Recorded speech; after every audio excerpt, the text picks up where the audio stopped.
Una, para po may background po yung ating public. Ang ombudsman, ano po yung kanyang trabaho? Ano po yung kapangyarihan niya?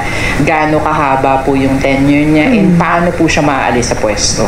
Well, number one, yung ombudsman, yung main role niya is to investigate and to prosecute yung mga illegal acts or omissions ng ating mga government officials and employees.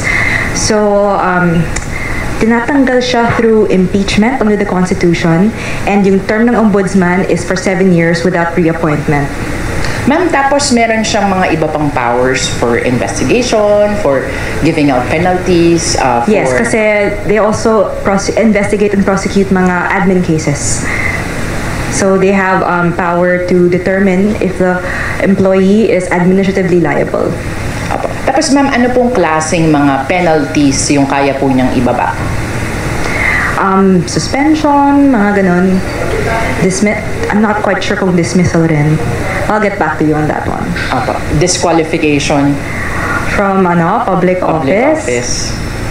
That I'll have to check. Okay. Yes. Sige, please get back to us, ma'am. Ma'am, tapos sorry, dun sa mga questions po na pinadala ko, if you don't mind, I'll ask na po them.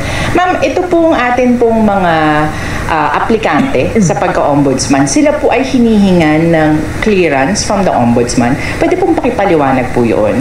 Yes, so one of the requirements under the rules is an ombudsman clearance. So that means wala na silang pending administrative or criminal case before the ombudsman. Bakit po yun mahalaga, ma'am? Oh, well, because the ombudsman himself or herself is the one who's prosecuting and investigating our government officials. So, dapat sila? Probity. I mean, one of the qualifications is probity. So that means dapat of good moral standing and of good moral character sila. Opo. Ma'am, yung sa kaso po ni Secretary Remulla, siya po ay nakapag-interview kahit wala pa po siyang clearance? Yes, because he is given until the day of final deliberations to submit his clearance. Which is when po, ma'am? We can expect that in the next few weeks. Weeks pa, ma'am? Weeks. Okay. Sige po. Next question. Hi ma'am, follow up lang ma'am. If hindi po makapagbigay ng clearance si Secretary Remulla, what will happen po? So, on the day of deliberation for the shortlist, dapat may ombudsman clearance na yung applicants. Now, if wala pa silang ombudsman clearance by that day, they cannot be considered as part of the nominated. Hindi po sila mai-include sa shortlist. Yes. Follow up lang dun, ma'am. Yes. Allowed, pero pag ganun, ma'am, allowed naman. Wala siyang clearance, but he was allowed po to be interviewed. Yes, kasi nga yung due date for the ombudsman clearance is the final deliberations. Ma'am, sorry. Regarding din sa process, tapos medyo advance lang kasi kami mag-isip. Kailan po ine-expect na ma-announce yung bagong ombudsman? Tapos, tama po ba may nomination? So may nominees and pipiliin ito ni President para lang alam po ng publiko. Okay, so under the Constitution, si Presidente meron po siyang deadline of 3 months to appoint the next ombudsman from the date of vacancy. So na-vacate po yung ombudsman position last July 27. So si Presidente kailangan po siya mag-appoint by October 25. So ang ginagawa ng JBC, sinescreen nila yung applicants and then they will nominate through the shortlist. Tapos among the shortlist, dito po mamimili si Presidente. Ma'am, regarding naman po sa pag-oppose sa mga applicants for ombudsman, at any time po ba, any concerned citizen can file an opposition? Well, yes. Meron kaming, the JBC gave online surveys that the public can actually answer, and then they also entertain complaints. Complaint po siya, ma'am? Yes, the public can actually file a complaint with the JBC regarding any of the applicants. And then, paano po yung takbo po sa complaint po na yun? So, after the interviews, ang gagawin po ng JBC, they will collate lahat ng, meron silang psychological evaluation, yung results ng written exams, yung results ng interview, as well as results ng survey or any of the complaints. Tapos then, during the preliminary deliberation, they will take that into consideration. So, yun. And they will rank na the applicants based on the preference of the members. Attorney, for clarification na po, usually kasi di ba pag may JBC interviews tayo, talagang pag mayroon pong mga applicants na may mga pending admin or criminal cases, ay talagang clearance po yung hiningi sa kanila. Yes. So in this regard po, with the case of SOJ, yung extension po ba nung pag-submit niya ng clearance, was it, sinabihan po ba siya na talagang the last day is, the day of final deliberations, or meron po bang naunang date? Final deliberations, kasi this is not the first time that the JBC did this. So there were instances, especially for the appointments of justices and judges, na pinagbibigyan ng JBC for the applicants to be able to submit their clearance on the day of deliberations. Last follow-up question lang po for me. Aside from clearance po, may possibility din po kasi na within this period ay ma-dismiss po yung case or complaint kay SOJ. Ano pong mangyayari if ever nangyari po yung theoretical situation po na yun? Well, it's up to the hypothetical, I'm sorry. Well, it's the ombudsman who will be doing that. So pag na-dismiss, then the ombudsman will be able to issue the clearance kung ganun po. Ma'am, ano po mangyayari if the appointing power decides that, the shortlist, those people in the shortlist is not really his type? Does it go back to the JBC o ano po ba? The president has to, under the Constitution, he must choose from the shortlist submitted by the JBC. It's part of the checks and balance.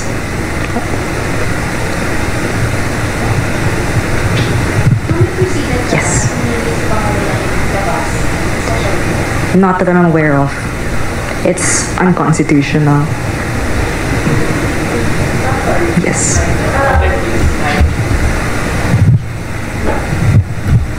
Malalaman din po ba ng public, for example, kung may mga complaints po na na-receive ang JBC among the applicants? Like, ipapublicize ba yun before maglabas ng shortlist? From what I know, that's internal to the JBC. Bukod po kay Secretary Remulla, meron pa po bang iba na wala pa pong clearance from the Ombudsman, or lahat po nakapagbigay na except him? Actually, dalawa po sila wala pang Ombudsman clearance. So, si Secretary Remulla tsaka si Chairperson Felix Reyes.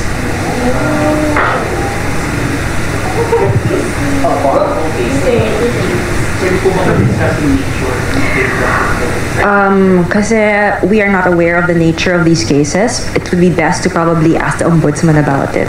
What would be the adverse effect of the first effect? Would there be an effect if there's an adverse finding in the psychological exams? It will be considered. Definitely, it will be considered. Especially, let's say, kung yung ranking nung applicants, or let's say meron silang nakatay, there are other qualifications that will be considered. Example would be the psychological evaluation, yung grades nila sa test, ranking sa bar, etc. Hi ma'am, for clarification lang po, if pwedeng i-disclose, ano po yung mangyayari after nitong interview, magpo-final deliberation, and magbobotohan po ba sila? Ano po yung process after? So after this interview, the JBC will be compiling, as I mentioned earlier, the results of the psych evaluation, the results of the written exam, results of the interview, as well as the surveys and other complaints. Then they will have a preliminary deliberation, and that's when they will be ranking yung mga preferred applicants, next preferred, least preferred, ganun. Then after that, there will be a final deliberation where they will come up with a shortlist, and pag may shortlist na, ito po yung itatransmit sa Office of the President. May SC's choice din ma. May Supreme Court's top notch, parang ganyan. Meron ganun, di ba? Only for SC vacancies. Yes. How many votes does the chair of the Justice Committees from both houses? Should they get 1/2 or one?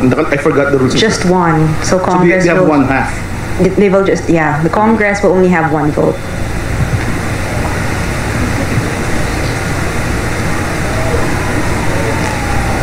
Okay na. Oh,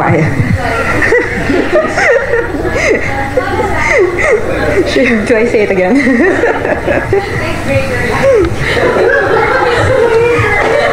Do you want to know about how many votes JBC needs? Ay, hindi ko alam. Wala pang deliberations eh. Pero they need the vote of the 4 members to be included in the shortlist. Kasi right now there are 7 members. But since SOJ is a member and also an applicant, he will not be able to vote. So 4 out of 6, yes. Sir, ano na pong update dun po sa complaint na inihain sa inyo ni Senator Amy Marcos sa Ombudsman? I'll be filing a motion to resolve the issue as soon as possible. Tapos sir, ano po ba yung inilalatag natin doon sa atin pong naging sagot na from the start hanggang po sa ngayon, sir? What do you mean? Sir, ano po yung ipinaliwanag natin doon po sa simula? Well, I'm applying for a leadership position. That's what I'm doing.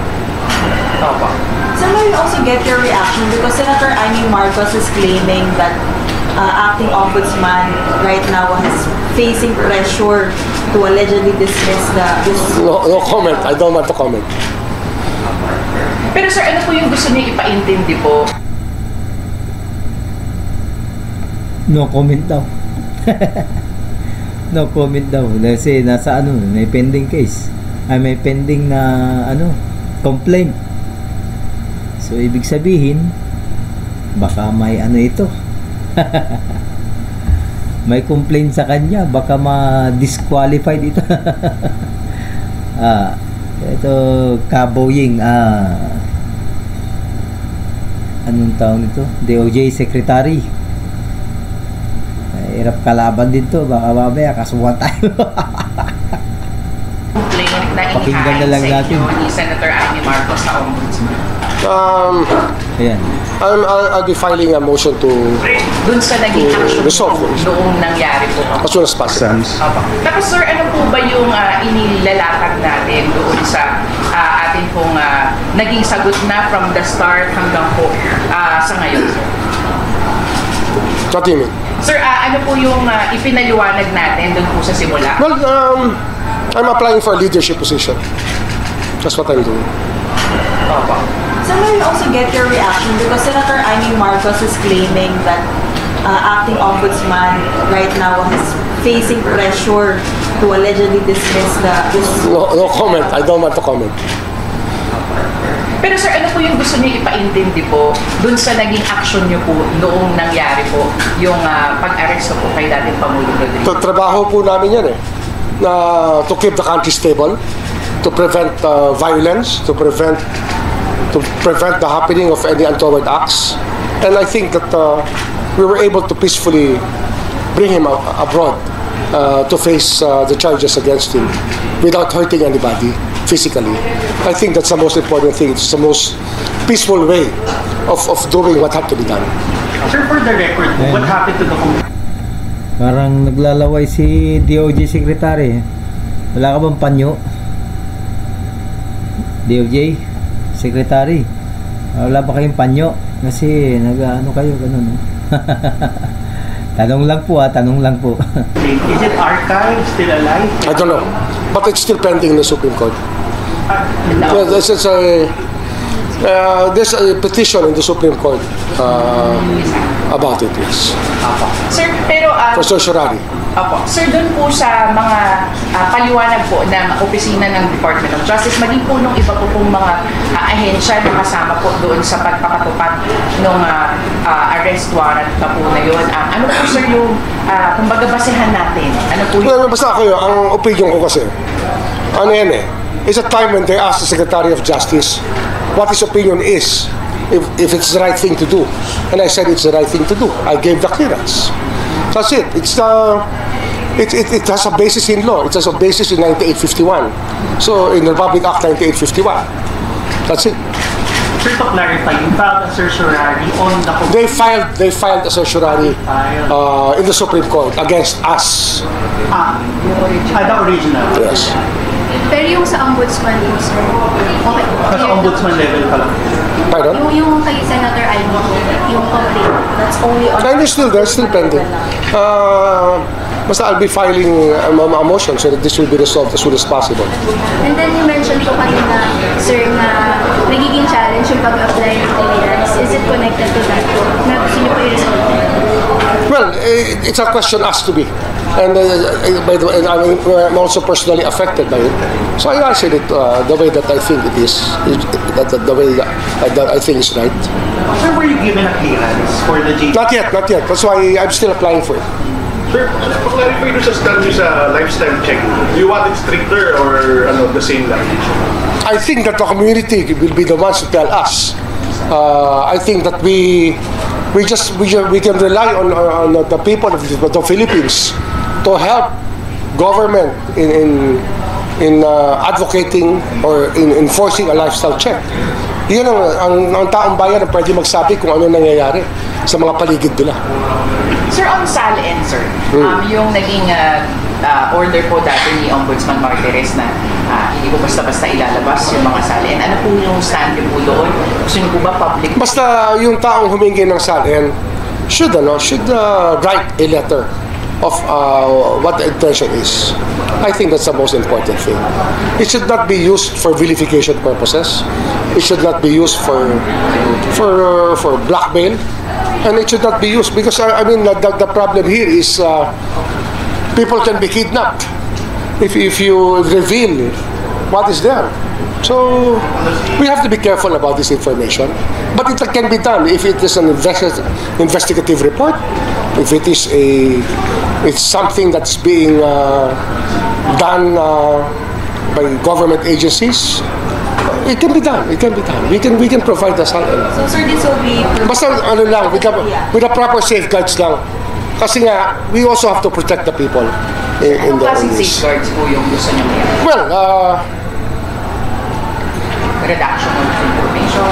i-redact yung ibang bagay and commitment not to publish some things which may cause trouble to their people or their families.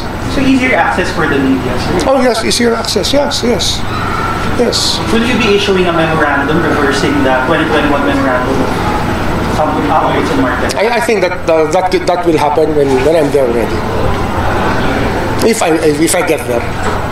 So, yung answer niyo lang po kanina about sa assurance na the Office of the Ombudsman will not use as a political weapon. Yes. Marami kasing file ng kaso, ginagawa nilang lugar para ano yan eh. Ang DOJ ginagawang lugar ng abogado maging collection area. Pa-file na ng criminal case para makakolekta sila, magsisettle sa kanila. Ganun din dito sa politika, nangyayari din yan eh. Sa politika naman, sinusubukan nila kunin yung side ng kabila para parusahan ng kalaban. Pero the ombudsman has to be fair. Sa akin naman, it has to be fair. Hindi naman dapat weaponize. It should never be weaponized. How about the resident ombudsman program? Are you willing to... Yes, of course. But I think the community is a better, more reliable ally in the fight against corruption will be the community itself. Sa barangay? I mean, the neighborhoods where my fellow public servants live. Sir, what's your stand po on lifestyle checks for relatives of public officials? Pwede naman. Why not? It should happen.